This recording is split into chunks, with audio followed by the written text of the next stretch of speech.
Welcome back to the channel. Today's video is going to be a little bit different than what I've posted on this channel before. Today's video is going to be talking about RA blocks. Before we start off this video, I just want to apologize and say this is not the video I was planning to make today. This video was supposed to be assembling my long block on my STI, but unfortunately I am not able to make that happen today. Josh is quite busy with customer cars, so I have to wait, which is perfectly fine. And I've been wanting to make this video for quite a while now. I've seen this all over social media, people that say the RA blocks on STIs can easily handle 600 plus horsepower, which is why I am now making this video. If you guys have followed me before I started YouTube, you guys know that I was trying to go for crazy power with the stock block, and I ended up going through two of them. The first one being the original factory motor that came in this car from the dealership. That one went through pretty quick. After I went through the factory short block, I went ahead and purchased the 19 plus RA short block because I, just like yourself, for some reason thought that that block was indestructible, that could handle all this power on a stock motor, which is not the case, speaking from personal experience. If you guys are watching this video, I'm assuming you guys are in the Subaru world and you guys know who Josh Bader is. Josh is the person who started with this stock block, trying to get this stock block record, and me being a good friend of his, I was curious as well, so that is what I did with my STI as well. We went through quite a few stock blocks, making crazy good power. My personal STI, I was limited by my turbo. At that time, I was running an FP Black. I made no more than 650 wheel on a complete stock motor. Now, the RA block, from my experience personally, did last longer than the factory short block. Obviously, this car is 20,000 miles, so the block I was using at that power level had some mileage on it, as opposed to a brand new RA block, but I did have a little bit more life out of the RA block than I did the original motor. Part of that is my issue, what caused the original motor to fail, but then also Josh has other customers that have made 800 and just recently made 900 something on a complete stock RA long block, which is absolutely insane. Unfortunately, that motor did let go due to an unfortunate 1-2-1, and that took out the motor. Don't blame him if you guys watched the video. He is now running a dog box in that car, which has given Josh problems ever since he had it in his car. For some reason, third gear is very close to first gear, and it's a very easy mistake. But unfortunately, that took out his motor, and before that power level, he was making still 800 on the RA block, and it's lasted him thousands of miles, and he beat the living crap out of it. So for him, it did last. It's going to be different with each case.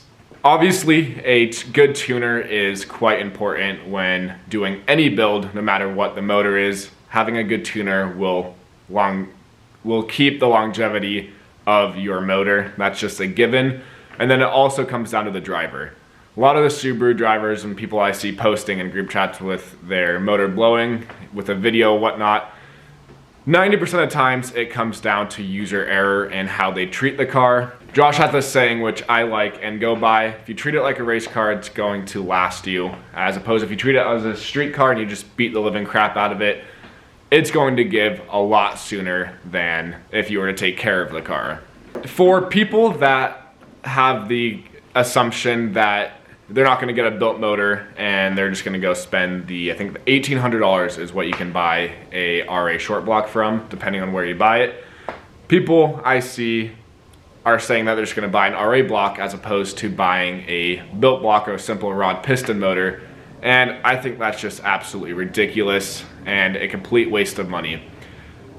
If you look at Josh, for example, because that's who obviously I go through all my parts, I think, don't quote me on this because I don't have my phone to look it up, but a built motor, but just a simple rod piston motor from Josh Bader, Bader built motor, his blueprinted spec, everything, I think runs $3,500. Brand new everything.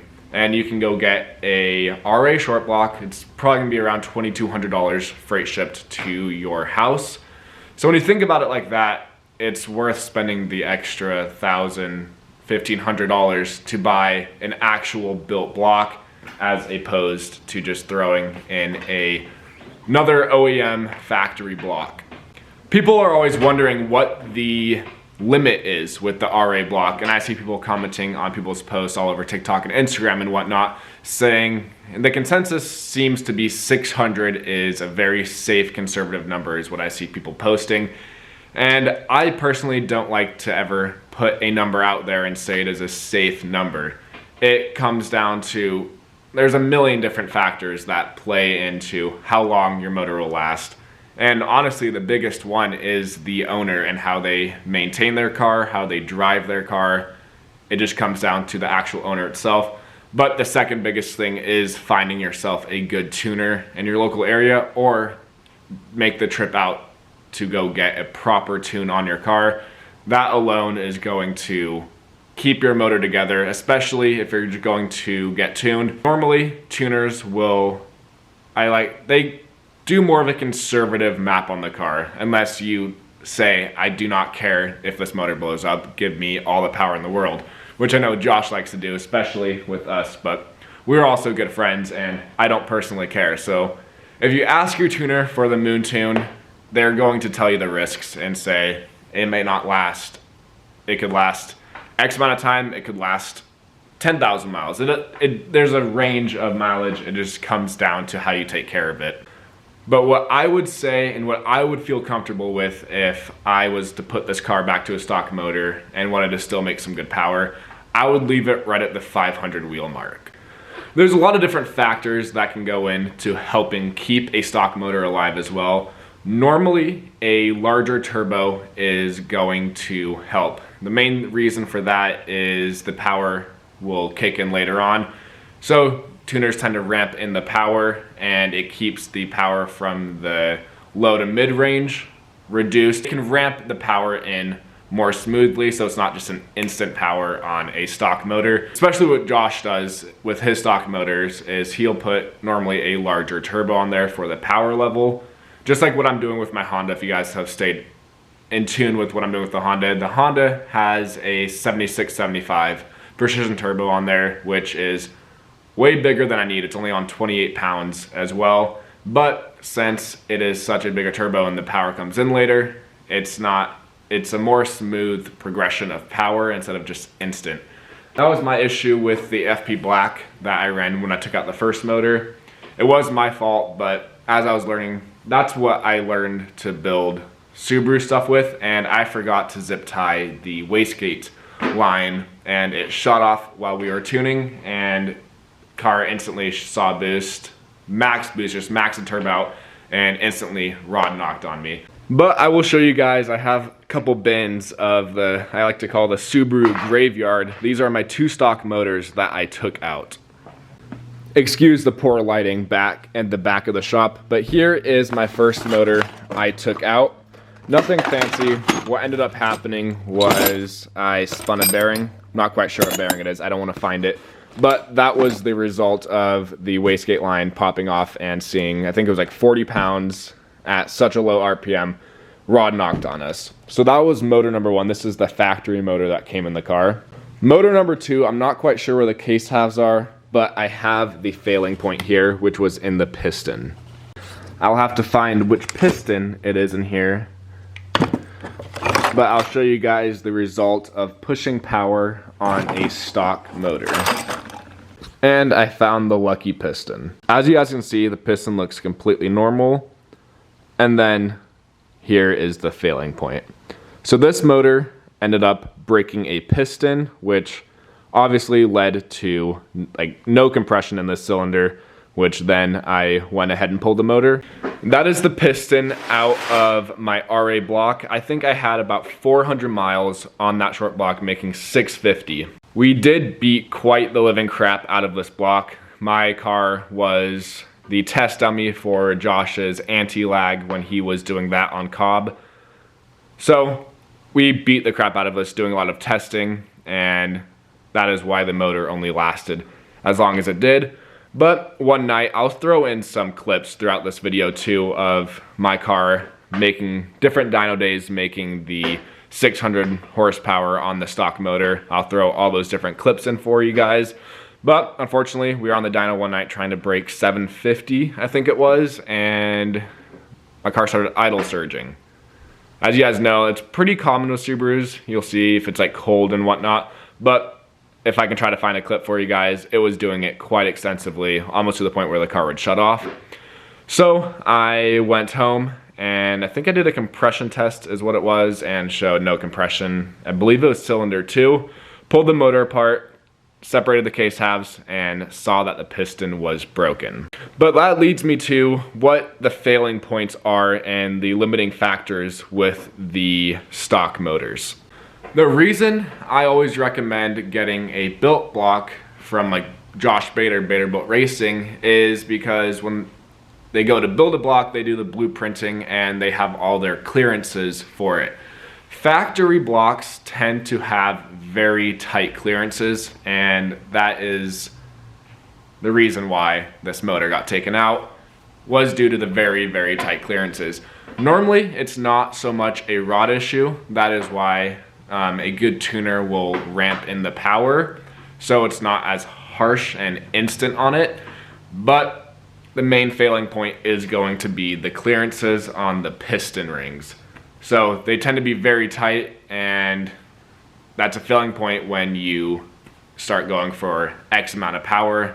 But that's why I say when you look at a RA block for, let's say, $2,200, or you can get a blueprinted rod piston short block that's good for $650 and actually good for $650, the built block will have all the blueprinting done, so the clearances won't obviously be factory clearances. They're normally builder specific. They each have their special clearances that they have tested and proven to work for them. But let's say if it was me and you have a 19 plus STI that already comes factory with the RA short block. In my opinion, if it was my car, I would say send her to what you want the power level to be. If you want 500, 600, maybe 700 out of it, I would personally say go for it. I don't see any reason why you don't want to, unless you ever wanted to revert your car back to stock. But if you're like me and have a 15 through an 18, 15 through a 17 STI, and you're debating to put an RA short block in your 15 through a 17, I would say 100% do not do that. Save yourself some money and save yourself money, but spend a little bit more to get a proper built motor. Just throw on your car. It will save you money in the end game. It's not worth it to spend $2,000 to throw another factory motor in here just because the conception that it holds all this power. Now, most people that I see on TikTok and whatnot, social media, pushing power on a stock RA short block tend to be people that is in Josh's circle, people that we don't care if the motor blows up. But I feel like that can be misleading to a lot of people that aren't in the circle, that are first time Subaru owners that just genuinely want to know what motor to put in their car. RA motor, in my opinion, is not the way to go. Like I've said 100 times, it's not perceived exactly how it is with how indestructible they are. People always ask me why I decided to go through several stock motors instead of just buying a built motor, because with the motors I've been through, I could have easily bought a built motor for that cost. For me, it was more of a learning experience. This car taught me everything I ever knew about Subarus. Never knew a thing before I bought this car. And that's why I didn't really care about going through a motor or two, just playing around, because I got experience pulling motors, working on them, taking the motors apart, seeing failing points, and learning stuff like I am talking about in this video. But if you guys don't have, I don't want to say necessarily the budget to be able to buy new motors, it is well worth it just to save money and save up and get the proper built motor for your power level. This is also kind of bringing me to a point I wasn't initially going to talk about, but being realistic with your power goals. This was an issue that I faced a lot, and Josh kept trying to tell me before I started building my car to be realistic with what I want out of the car. And when I first started, realistically, I said 500 would be a perfect number for this car. And that's all I want. So that is when I started buying all these parts according to that power level I wanted. And that's why I was completely fine using the stock motor, because I knew it'd give out eventually. It wouldn't last like a complete stock car would, but I knew it would last me a little while. But then as soon as I started getting into the aspect of building cars, racing them and whatnot, my power level has just increased drastically from where I started building this car. As you guys know, or if you guys are new here, I am building this car to hopefully, my goal is to break 1,000 Mustang on Josh's dyno. It is yet to be done, and that'd be absolutely insane. He doesn't think it's gonna happen, because that is, I think that equates to about 1350 if you were to convert it to a dyno jet, which is insane. But anyway, I'm going for a very, very high power goal now. Over 1,000 is no joke in these cars at all. But with that, I can't use any of the parts that I have bought in before. And it was started out being like 450 to 500, and then it was 600, and then my goal was 700, and then it was 800, and now I want over 1,000. So it keeps changing, and from doing that, I've spent way more money than I ever should have, probably double what I should have spent if I just would have been realistic with what I wanted the outcome to be. Like, I think I'm on my third clutch now. I started off with an ACT, which would have been perfect for the street, held 450, and then it went to a Exetti twin disc, which was perfect for my FE Black setup.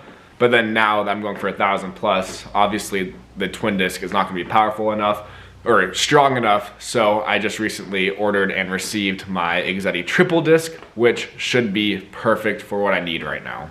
But then also the clutches isn't the only thing that I've had to continuously upgrade. It's my fuel system. I started off with ordering and building an entire Dash 6 fuel system, which is just slightly bigger than stock lines. I just wanted to get rid of the stock line look. And then I went from a Dash 6 to a Dash 8, which would have been perfect for, if you guys saw, my car never actually ran with the setup, but that is when I had my rotated 6870. I wanted 800 out of it. So then I ordered my Dash 8 fuel system, which would have been perfect for that power level. But then now I am doing my 1,000 plus build. I just had to order my full Dash 10 fuel system. And you guys that order parts for your Subarus and stuff know how much that can add up to. And that's just in fuel lines and fittings. I've had 1050, ID 1050s, ID 1300s, ID 1700s, and now I'm on my ID 2600s. So that's 4 injectors, different sets of injectors I've had to go through just because I wasn't realistic. And then obviously there's turbos I've had to upgrade. I've started with obviously the stock turbo, went to that to a green, which I never actually put on the car. I went straight to the FP Black. Then I bought an FP0. I bought a 6870, and then I bought the new gen Precision 7685, I think it was. And then I bought my recent turbo that is on the car is the next gen 6785 42R, which is now on the car. But all those turbos just to get to where my realistic end goal was. But then at the end of the day, if you guys are having a shop do the work, talk to your builder and ask what they recommend. Obviously, if you're going to a reputable builder, they know what they're talking about. If you tell them what you want power goals, they'll tell you, okay, you can make this on the stock motor. I'm comfortable making this power. They'll tell you pretty much what to do and the best way to do it for that power level. They're not trying to fuck you over, builders. They want to see your car run, live, and make power, and you enjoy the car.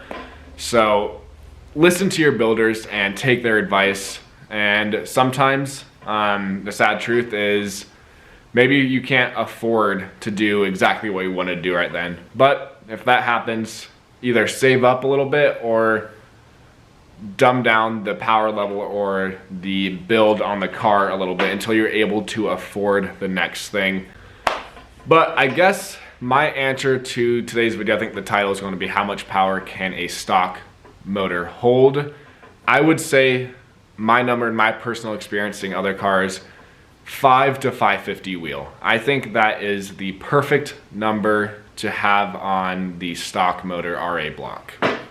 Also, if there's any professionals out here and there's some misinformation, if I said something incorrectly, I do apologize. Obviously, I am no expert in Subarus as well. This is something I continue to learn and learn new things on every single day.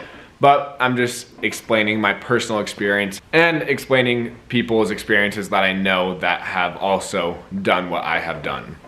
But with that being said, I think that's going to wrap up today's video. If you guys have any more questions you guys would like me to answer, I would love to make another video of this to answer a lot more of your guys' questions or go more in depth into some of the points I mentioned. But I hope you guys enjoyed today's video. Thank you guys so much for watching. If you guys like these types of videos, make sure you guys subscribe and stay tuned for the return of my STI. I want this thing running within this next week and to hit the dyno this month and make some crazy power. I cannot wait to get content for you guys of this car. I know I've been posting a lot of Honda stuff. I bought that car when this was down, so I still had a fun car to drive around and beat the crap out of. But the STI is truly my baby, and that is what I really started this channel to be revolved around. But I'm sure a lot of you guys think that I'm a Honda person because that is probably 90% of my YouTube videos. It's just I've been waiting on parts that have been back ordered like crazy on this car. Now, I'm excited to get this car back on the dyno and make crazy power. It's going to be crazy going from this car making like 650 to hopefully, if everything goes according to plan, over 1,000. That is a significant increase. Josh says 1,000 plus Subaru will make you shit your pants no matter how many times you've driven it.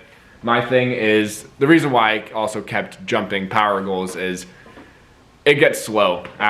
For me, after a couple times driving it, the car just feels slow. Like when I first got this car back after the dyno and it made like 650, it felt crazy on the street. And then after a while, it just felt slow.